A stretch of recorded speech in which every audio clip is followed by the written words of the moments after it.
तौबा कर अचो अल्लाह दी कर निवड़त न्याजी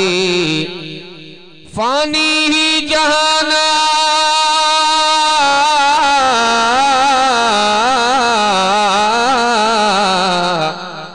फानी ही जहाना फना थी वींदो बाकी आकड़ छाजे जे जा अमल थिया सरसो अल्लाह वट सो खण दो बाजे सच लिखो अब्बासी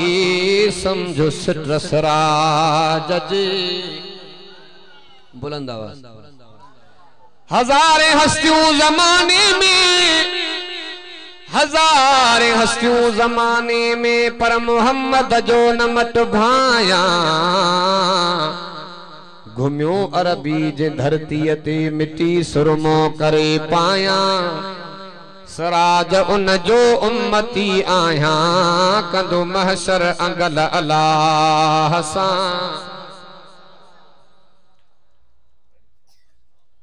काबिल सदे तराम वाजिबुल एहतराम मुझा अजीज दोस्तों भाइरों बुजुर्गो मां अल्लाह तबारक व तआला जी कलाम मुक़द्दस में जा हिकड़ी आयत सबूरी तिलावत कई है इमामुल अंबिया मुहम्मद मुस्तफ़ा अहमद मुस्तफ़ा सल्लल्लाहु अलैहि वसल्लम जी ज़ख़ीरा अहादीस में जा हिकड़ी हदीस पाक अवां दोस्तन जे खिदमत आलिया जे अंदर पेश कई रब करीम जे दरदुआ है त अल्लाह तबारक व तआला बुधण बुधाइण समझण ए समझाइण का बाद रब सही अमल जी तौफीक अता फरमाए।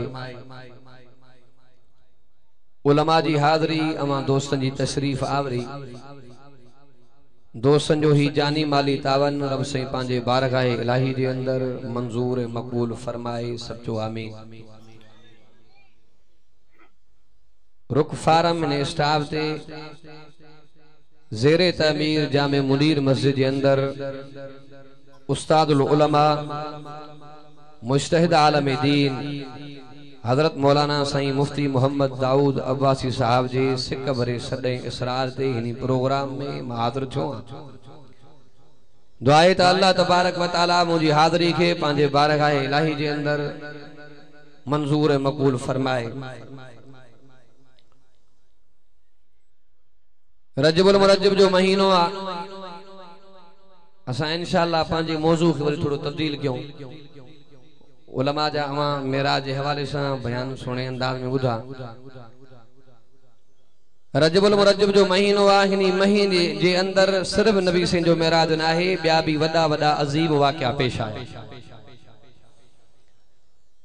नबी से जो मेराज महीनो रजबुल मुरज्जब जो हजरत अमीर माविया जी वफात महीनो रजबुल मुरज्जब जो हजरत अलील मुर्तदा शेरे खुदा रज़ी अल्लाह ताला जी विलादत महीनो रजबुल मुरज्जब जो हजरत इमाम अबू हनीफा रहमतुल्लाह अलैहि जी वफात महीनो रजबुल मुरज्जब जो अज मुफ्ती साहब जे जामे मुनीर मस्जिद के अंदर अल्लाह जे कुरान जो जलसो आ महीनो रजबुल मुरज्जब साईं के जसे मुबारक आ जो एतरे ॾींहं जे अंदर हेडो मस्जिद जो माशाअल्लाह कम माशाअल्लाह सोणे अंदाज में पटे आयो आ। ॾिसो ता महांगाई भी उरूज ते आ मुझो भी अल्हम्दुलिल्लाह पांजो कम ले तो मैसरे स्टाफ का अल्लाह तबारक व तआला कम उठे तो काफी तो सजंदन बाबा मोलन मस्जिद ए मदरसन जे जोर ॾिनो आ दुकान वदन खुशी थींदी आ पर जेकर मस्जिद मदरसा वदन त ईमान वारे जी दिल ठरंदी। मदरसे जो मकसद है तो अल्लाह पाक जे कुरान जे तालीम के फाल कर कुरान जी तालीम फैलाएं। इमामुल अंबिया मुहम्मद मुस्तफ़ा अहमद मुस्तफ़ा सल्लल्लाहु अलैहि वसल्लम जे अचण जो मकसद आया त केड़ो हो त कुरान जी तालीम निखेड़जी पवे। पो मां दोस्तन के बुधाईंदो रहंदो आ दुनिया में खतीब भी गुजरिया शुआरा गुजरिया जर्नेल गुजरिया पर दुनिया के तख्ते ते कहीं भी पांजो मकसद पूरो न कयो आ उहा हस्ती मुझे मोहम्मद करीम जी कहीं भी दुनिया के अंदर पांजो अचण जो मकसद पूरो न कयो आ। अल्लाह अकबर कबीरा जेकरे खतीब दुनिया जे जहान में वींदो आ जमाल सगोरी चौंदी आ वाह जो आलम सगोरो अल्लाह जो कुरान पढ़ंदो वाह जी नबी पाक मोहम्मद मुस्तफा आमद मुस्तफा सल्लल्लाहु अलैहि वसल्लम जी सीरत बयान कंदो जेकरे अन्या कुछ साल दुनिया जे जहान में हुजे अन्या कुरान जे वायद के उजागर करे नज़र तक जा पतो पयो त खतीबन भी पांजे मसर के दुनिया के जहान में पूरो न कयो आ। जेकरे दुनिया के जहान में को शायर ॾाढो कंदो आ हर एक चोंदो आ वाह जी लफ्ज़न में हिकमत हुई वाह जा अल्लाह जे रसूल जी तारीफ लिखंदो पतो पयो तो शायर भी दुनिया के जहान में पंहिंजे मकसद के पूरो न कयो आ। जेकरे जर्नल दुनिया मौको वींदो आ हर एक चोंदो वॾा इन मुल्क फतह कया वॾा ज़िला फतह कया वॾा तालका फतह कया जेकरे अन्या दुनिया के जहान में वॾो अन्या फातिह बणजी पवे अल्लाह अकबर कबीरा पतो पयो त दुनिया जे जहान में खतीबन भी मकसद पूरो न कयो आ आबिदन न कयो आ ज़ाहिदन न कयो आ साबरन न कयो आ शाकिरन न कयो आ माबादन में चोदो आ जेकर जर्नलन जे जिंदगी ते नजर कंदो तमा के उनन जी जिंदगी नामुकम्मिल नजर ईंदी खतीबन जे जिंदगी ते नजर कंदो तमा के उनन जी जिंदगी नामुकम्मिल नजर ईंदी आलमन जे जिंदगी दे नजर कंदो आलमन जी जिंदगी तमा के नामुकम्मिल नजर ईंदी आबिदन जी जिंदगी सागिदन जी जिंदगी साबरन जी जिंदगी आलमन जी जिंदगी मुफ्तिन जी जिंदगी तमा के नामुकम्मिल नजर ईंदी जेकरे मुकम्मिल जिंदगी आ त मुझे मोहम्मद रसूलुल्लाह जी आ चौन सुबहान अल्लाह पाक नबी इमामुल अंबिया मोहम्मद मुस्तफा आमद मुस्तफा सल्लल्लाहु अलैहि वसल्लम दुनिया के जहान में ऐलान फरमायो ओ दुनिया वालो जे मकसद ला अल्लाह मां मोहम्मद करीम के दुनिया के जहान में मोकलियो मां मोहम्मद मुस्तफा पंहिंजो मकसद पूरो कयो चौन सुबहान अल्लाह तमा असांखे उहो मोहम्मद मिलियो आहे जे रहमत जो ज़िक्र कुरान में इज्जत जो ज़िक्र कुरान में बरकत जो ज़िक्र कुरान में खोल रब जो कुरान फरमाए बिस्मिल्लाहिर रहमानिर रहीम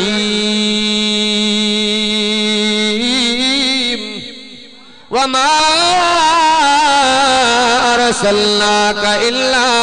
रहमतल लिल आलमीन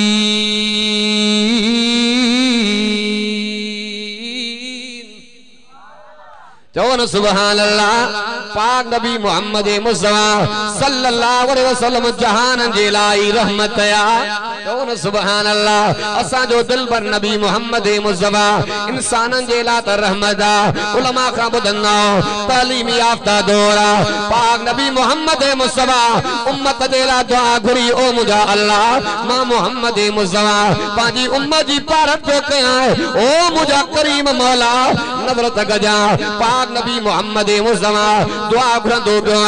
अल्लाह अगल उम्मतन जे मथा अमलन जे करे गुनाहन जे करे आज़ाब आया अल्लाह मां मोहम्मद करीम दे उम्मत जे मथा रहम फरमाए जा शक्लू तब्दील न कजा मां बादन में चोदो अगर नबी जे उम्मत न गा तमा सा दा कम टपाए छया पर फजल हा मोहम्मद मुस्तफा जो चौन सुबहान अल्लाह अमा के मालूम आदा शाम जे अंदर तुर्की जे अंदर केडो ज़िलज़िले जो माहौल थी पयो अल्लाह अकबर कबीरा सुधरी पो अल्लाह दे रसूल दे फरमान मुताबिक जिंदगी गुजारियो इते भी कामयाबी आ उते भी कामयाबी आ पतो पयो त मोहम्मद मुस्तफा इंसानन जे ला त रहमत आ जानवरन जे ला भी रहमत आ उलमा का बुदल्ला खजन जे पाक जे अंदर मुजो मोहम्मद मुस्तफा भी कद सहाबा कुर्ब अहिड़ा कयई जो अंदर ठारे छजई सुबह जो पर ना बदीन जो आलम सगोरो बैठो ॾाढे जो सुभान अल्लाह कुर्ब अहिड़ा कयई जो अंदर ठारे छजई कुर्ब अहिड़ा कयई जो अंदर ठारे छजई मुजा मीर मोहम्मद मुजा मीर मोहम्मद बेड़ो तार छजई कुर्ब अहिड़ा कयई जो अंदर ठार छजई तू जा अण गण्या थोरा मुझा अरबी सगोरा तू जा अण गण्या थोरा मुते अरबी सगोरा रहमत जो सभिनी ते रहमत जो सभिनी ते मिहड़ो हार छजई कुर्ब अहिड़ा कयई जो बेड़ो तार छजई चोर सुभान अल्लाह पाक नबी मोहम्मद मुस्तफा खतन के बाग में बैठो उलमा का वाक्यो ॿुधंदा पाक नबी मुझे मोहम्मद मुस्तफा जा साहबा हिकड़ो उठा नबी पाक मोहम्मद करीम रे भजंदो ईंदो पियो पाक नबी मुझे मोहम्मद जो साहबी उठी आयो आका कुर्बान वञा उठो मता तमा के तकलीफ पहुंचाए पाक नबी मुझे मोहम्मद मुस्तफा हिकमत वाले अंदाज के समझिया नजर कजा अल्लाह अकबर कबीरा पाक नबी मुझे मोहम्मद तो फरमाए साहबियो घबरायो ना गणती न कयो उठमा मोहम्मद करीम के तकलीफ जन देला नहीं दो तो उठमा मोहम्मद के सुञातो चौन सुभान अल्लाह उठ जरे नबी पाक मोहम्मद मुस्तफा जे महफिल में आयो पाक नबी मुझे मोहम्मद करीम के ता दींदो पियो आका जको मुझो मालिक मुखो कम घणो वठंदो माके खोराक थोरी दींदो पाक नबी इमामुल अंबिया मोहम्मद मुस्तफा उन उठ जे मालिक के तंबीह कया खिदमत अमीर मोहम्मद जी में खिदमत अमीर मोहम्मद जी में दाह खणी उठवायो खिदमत अमीर मोहम्मद जी में खिदमत अमीर मोहम्मद जी में दाह खणी उठवायो सूरन दर्दन डाढो सतायो सूरन दर्दन डाढो सतायो आया निधन को बारो कणा किया साईं आया निधन को बारो कणा किया इन सावल कान सिकायो दाह खणी उठवायो पतो पयो तो मोहम्मद मुस्तफा जानवरन जे ला भी रहमत मोहम्मद मुस्तफा औरतन जे ला भी रहमत उलमा का बदलना तेरा इमामुल अंबिया मोहम्मद मुस्तफा दुनिया के जहान में कदम न्या कोन रखियो नबी पाक मोहम्मद मुस्तफा दे अचण का पेरा जीर न्याण के जमीन में दफन कयो विंदो पर पाक नबी मुझे मोहम्मद मुस्तफा अची करे दुनिया में ऐलान फरमायो ओ दुनिया वालो जेको न्याणन जो कदर कलो जेको न्याण के हिकारत जे नजर सान सन्नद सनो पाक नबी मुझे मोहम्मद तो फरमाए जेके अल्लाह तबारक व तआला tre न्याणियों अता कयो पाक नबी मुझे मोहम्मद तो फरमाए पाजे न्याणन के हलाल कोरो करे पाले न पाए परनायो मुझे मोहम्मद तो फरमाए त इन जे मथा जन्नत वाजिबा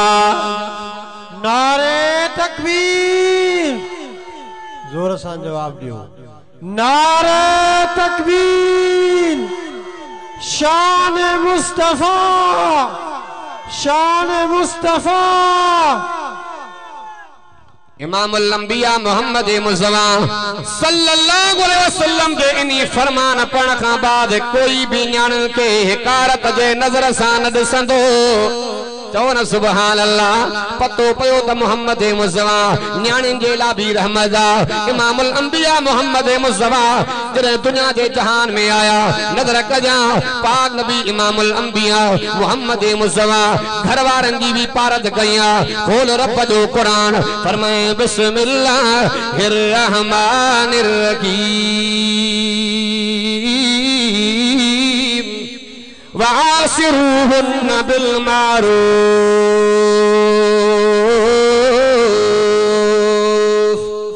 चौन सुभान अल्लाह अल्लाह तबारक व तआला कुरान में घर वारन जी पारद कंदो पयो पतो पयो त मोहम्मद मुस्तफा घर वारन जे ला भी रहमत बणजी आया पाक नबी मोहम्मद मुस्तफा कुरान जे ला भी रहमत आया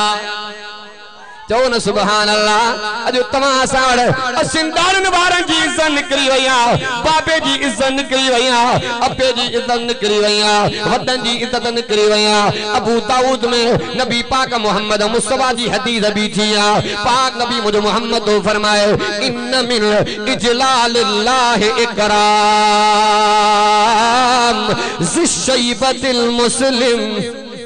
न सुभान अल्लाह। पाक नबी मुझे मोहम्मद तो फरमाए अगर के मुसलमान कुराने सहीफ दी जुन इज्जत कई मुझे मोहम्मद तो फरमाए मां मोहम्मद ऐलान पे फरमाया जो तो ना अल्लाह जी इज्जत कई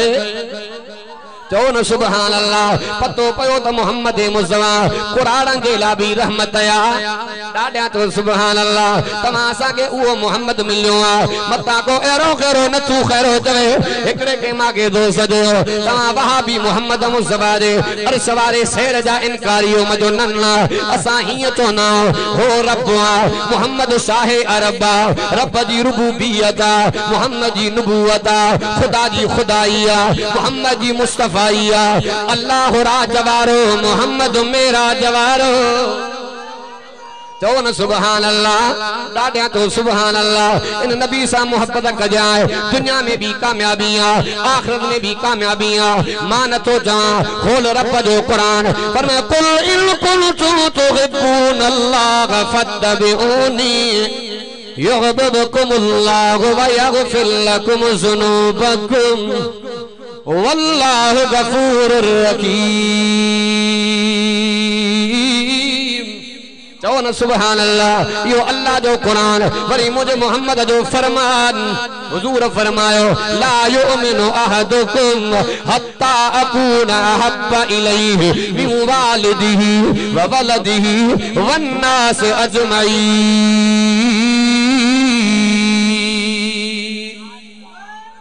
हुजूर फरमायो तेसी ते कामिल मोमिनी ना है जिसी ते अब्बे को ज्यादा मां को ज्यादा मां मोहम्मद प्यारो न हो जा जो न सुभान अल्लाह। अतो अबू बकर जो प्यार तवा के मोहम्मद सा बुधाया जो न सुभान अल्लाह। पाक नबी मुझे मोहम्मद करीम जी कचरिया डाडा तो सुभान अल्लाह। पाक नबी मुझे मोहम्मद तो फरमाए तिन शैन सा मां मोहम्मद के प्यारा टे शयूं मां मोहम्मद के प्यारियों आका कुर्बान वञा अमा के टे शयूं केड़ियों प्यारियों पाक नबी मुझे मोहम्मद तो फरमाए खुशबू मां मोहम्मद के पसंद खुशबू मां मोहम्मद के पसंद नमाज मां मोहम्मद के पसंद नेक घर वारियों मां मोहम्मद के पसंद हजरत अबू बकर चो आका कुर्बान वञा मां बाज़न में चोदो अबू बकर भी शान वारो उमर भी इज्जत वारो उस्मान भी इज्जत वारो अली भी जन्नत वारो चो न सुभान अल्लाह। पर अबू बकर उहो जाना जला पाक नबी मुझे मोहम्मद तो फरमाए अल्लाहुम्मा जअल अबा बकर मई फी दरजती यौमल क़ियामा। पाक नबी मुझे मोहम्मद मुस्तफा ये जुमला फरमाया अल्लाह मां मोहम्मद करीम दे अबू बकर के क़यामत दिहाड़े मां मोहम्मद करीम दे दर्जे कमाल ते रख जा मां बादर में चोनो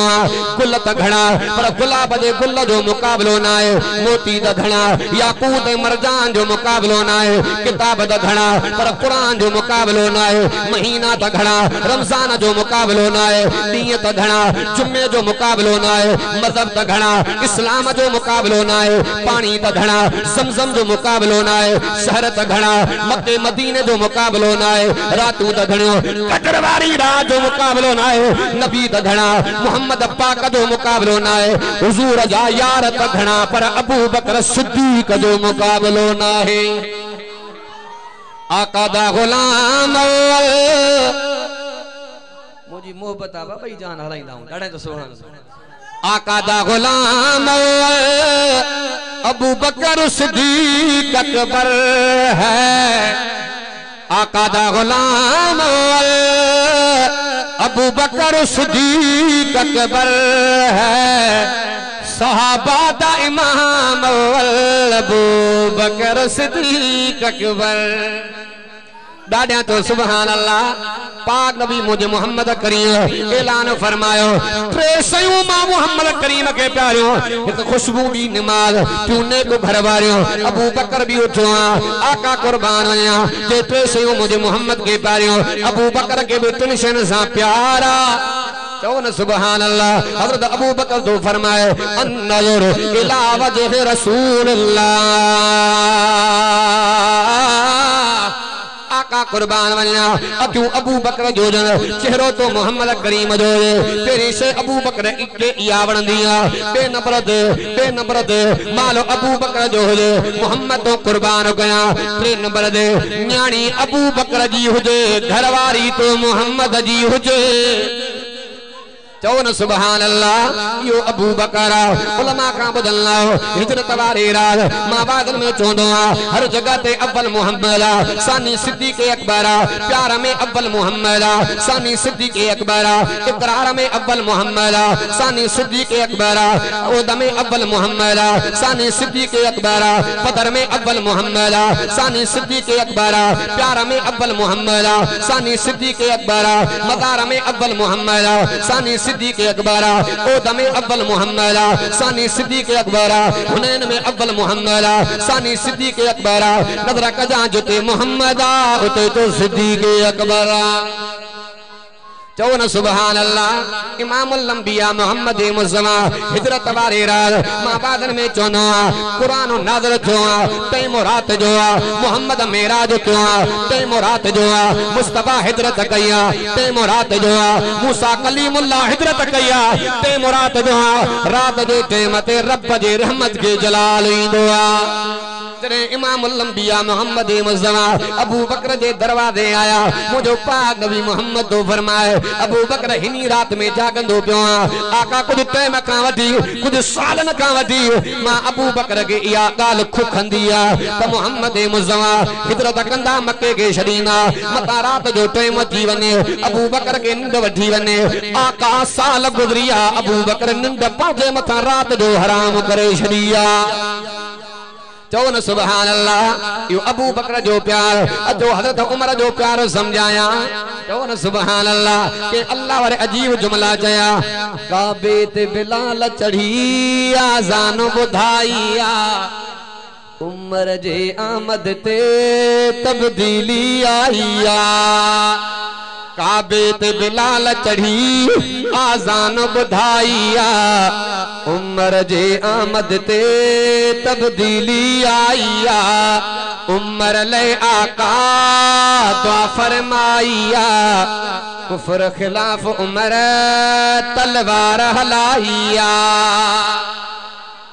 चौन सुबहान अल्लाह जने इमामुल अंबिया मोहम्मद मुस्तफा दुनिया जे जान में बुरको मचायो हजरत उमर के तलवार खत्म अगर जेको चोनो तो मुसलमान जो नबी मोहम्मद मुस्तफा दुनिया जे जान में फौत थियो उमर जी तलवार हुंदी गर्दन उनी जोन यो उमर जो प्यार जो तना के पीर उस्मान जो प्यार समझाया नबी पाक मोहम्मद करीम दे आयो आका कुर्बान वन्या यारन समेत मां उस्मान जे तदे ते अची उस्मान जी दावत खाओ के जे अंगड़ ते मीर मोतबर खान नवाब अज जो आलम पीर मुर्शिद मेहमान थे उस्मान जे तदे ते मोहम्मद मेहमान जवन सुभान अल्लाह पर हजरत उस्मान अर्ज़ कंदो पिया का कुर्बान वन्या जने तमा पांजे घर को निकरो तमा उस्मान के इतला दिजो चौन सुभान अल्लाह पाक नबी मोहम्मद मुस्तफा सल्लल्लाहु अलैहि वसल्लम हजरत उस्मान जी दावत खाइण जे लाइ ईंदो पियो उस्मान के पतो पियो मोहम्मद मुस्तफा पांजे घरों निकरी चुको उस्मान अर्ज़ कंदो पियो आका तमा अग में हलंदो मां उस्मान पोयो हलंदो पाक नबी मुझ मोहम्मद तो फरमाए उस्मान केड़ी गाल आका तमा दे घर को मां पांजे घर जो दरवाजे दे तमा दे विखन के गणी दोइनो तमा दे कदमन के गणी दोइनो पाक नबी मुझ मोहम्मद तो फरमाए उस्मान केड़ी गाल आका कुर्बान वया पांजे घर का वठी उस्मान जे दरवाजे ते जैसी जेतरी तमा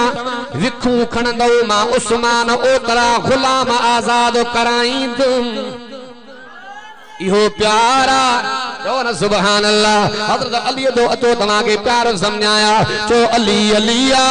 हक जो वलिया मुर्शिद अलिया शेर जलिया नकर नफरत के दे गलिया जे तोड़े भी हैदर अली अलिया तहेदे भी हैदर अली अलिया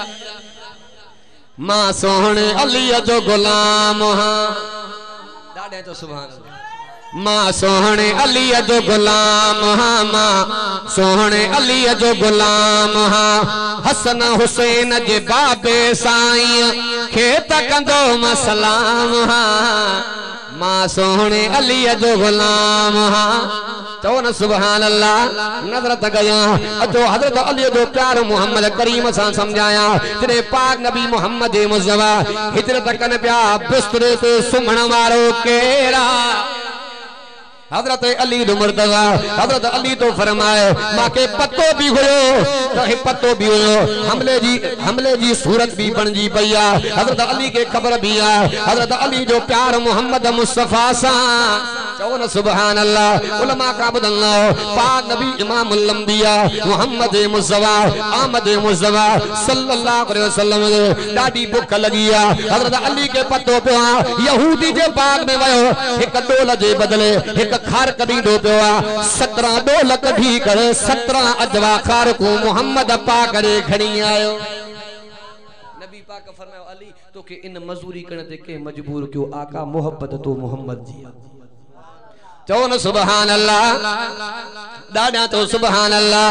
जो हजरत अबू बकर जो प्यार हजरत उमर जो प्यार हजरत उस्मान जो प्यार हजरत अली जो प्यार अचो उलमा दे बंद तमा के नबी पाक मोहम्मद करीम सा इसको समझाया चो न सुभान अल्लाह मौलाना मोहम्मद कासिम नानो तई रहमतुल्लाह अलैह अंग्रेज जो दौरा अंग्रेजन इया चाल कया मौलाना मोहम्मद कासिम नानो तई के कत्ल करनो खत्म करनो एकड़ो को नौजवान मौलाना मोहम्मद कासिम नानो तवी रहमतुल्लाह अलैहि आया असन जे बदीन जा उस्ताद उलमा मशहूर आलिम दीन हजरत मौलाना सईद गुलाम हुसैन मेमन साहब पूजी है मां मुख्तसर इंशाअल्लाह जो असुल बयान सईद जो परे का सफर करे माशाअल्लाह दाढ़े जो सुभान अल्लाह मौलाना मोहम्मद कासिम नानो तवी रहमतुल्लाह अलैह चो न सुभान अल्लाह उलमा देवबंद जो प्यार को समझाया नजर कजा अंग्रेज जी हुकूमत जा उन्होंने या चाल रखिया तो मौलाना मोहम्मद कासिम नानो तवी के खत्म करनो एकड़ो को नौजवान आयो मौलाना अंग्रेज या रिथ थिया तो कासिम नानो तवी के खत्म करनो मौलाना पांजे घर जे 3 दी लिकी पयो नजर कजा 3 दिन का बाद निकली आयो अल्लाह अकबर कबीरा वरी को शख्स मिलियो मौलाना 3 दिन का बाद वरी निकली आयो तुझे जान जो मसलो मौलाना मोहम्मद कासिम नानो तवी रहमतुल्लाह अलैह फरमायो मां अंग्रेज जे भाका लिकी कोन पयो जने गार जे मोहम्मद मुस्तफा 3 दिन गार में रहा मां नानो तवी हुजूर जे सुन्नत ते बियो अमल कया चो न सुभान अल्लाह 3 दी गुजरिया हाने मां के जान जी परवाह ना है जान जी परवाह ना है माल जी परवाह ना है बचन जी परवाह ना है जितने नबी पाक मोहम्मद मुस्तफा जे दीन इस्लाम जा हो का दीन जान दे खली वई त सौदो सस्तो आ चो न सुभान अल्लाह उलमा दे बंदो नबी पाक मोहम्मद करीम ने सुन्नत सा भी एतरो प्यारा मां के किताब जो मुतालो गयो मौलाना मोहम्मद कासिम नानो तवी रहमतुल्लाह अलैह जी भेणा 90 साल में बेवा थी पया नजर कजा जने 90 साल जी भेण इज्जत पूरी कया मौलाना मोहम्मद कासिम नानो तवी रहमतुल्लाह अलैह पांडे भेण दे आया अदी मां तो के तो दे आयो तो के निकाह जी जरूरत आ भेण दे अखन मां गोड़ा अदा मुझे शादी जी उम्र ना है निकाह जी उम्र ना है मौलाना मोहम्मद कासिम नानो तवी रहमतुल्लाह अलैह पांजी पग लाहे झोल में सदिया अदी मां के खबर आ मां के इल्म आ तुझे शादी जी उम्र ना है पर जगर तू निकाह कनी त मुजी मोहम्मद करीम जे सुन्नत दे अमल थी विंदो 90 साल में पांजी बेवा भेण परणाई अल्लाह अकबर कबीरा इतो भी वडो नुक्तो मिलंदो पियो मां तफसील में कोन पियो वञा मौलाना रशीद मन गंगोई रहमतुल्लाह अलैह सबक पढ़ाई दो पियो एकड़ो पांजो जमायती कपड़न जो वगो खणी आयो अल्लाह अकबर कबीरा चे पुट काडो खणी आयो चे नबी पाक मोहम्मद करीम जे मदीने पाक मां शागिर्द चवन लगा जे सही असा वगो सुञाणो था हे मदीने पाक जो कोने हे बे के मुल्क जो आ ये उतो वठी करे मदीने में विकरो कनान मौलाना रशीद मन गंगोई रहमतुल्लाह अलैह फरमायो वगो काथों जो भी आ हवा त मुझे मोहम्मद जे मुल्क जी लगी थी दुनिया जा मंजर एक पासे पर रोजो अधर सुभान अल्लाह पर रोजो अधर सुभान अल्लाह हम दुनिया में घर के भला महबूब दर सुभान अल्लाह दुनिया में शगर किरोड़े हम सोना भी हूँ तोड़े हम तन जी चमचा लगते आगे अरबी जो शगर सुबहान अल्लाह रोजे जो कलर सुबहान अल्लाह एक बार सिराज अब्बासी वन्या पंजे दिल पर सामसूर सलिया पढ़ा तो नबीयत दुरूद वन्या ए ढांजो सफो सुबहान अल्लाह। बहरहाल मां पंहिंजे बयान खे ख़त्म कयो। मेहमान वरडा उस्ताद मोहतरम जी इज्जत आप परे खां तव्हां सां पढ़े जाऊं करिया पिया हूं। अल्लाह तबारक व तआला जेको मूंखे चवरायो रब साईं मूंखे भी अमल जी तौफ़ीक़ अता फरमाए अवां खे भी अमल जी तौफ़ीक़ अता फरमाए। अल्लाह तबारक व तआला साईं मुफ्ती साहब जी ही मेहनत ही कावश ही कोशिश रब साईं पंहिंजे बारगाह इलाही जे अंदर मंज़ूर मक़बूल फरमाए। वमा अलैना इल्लल बलाग।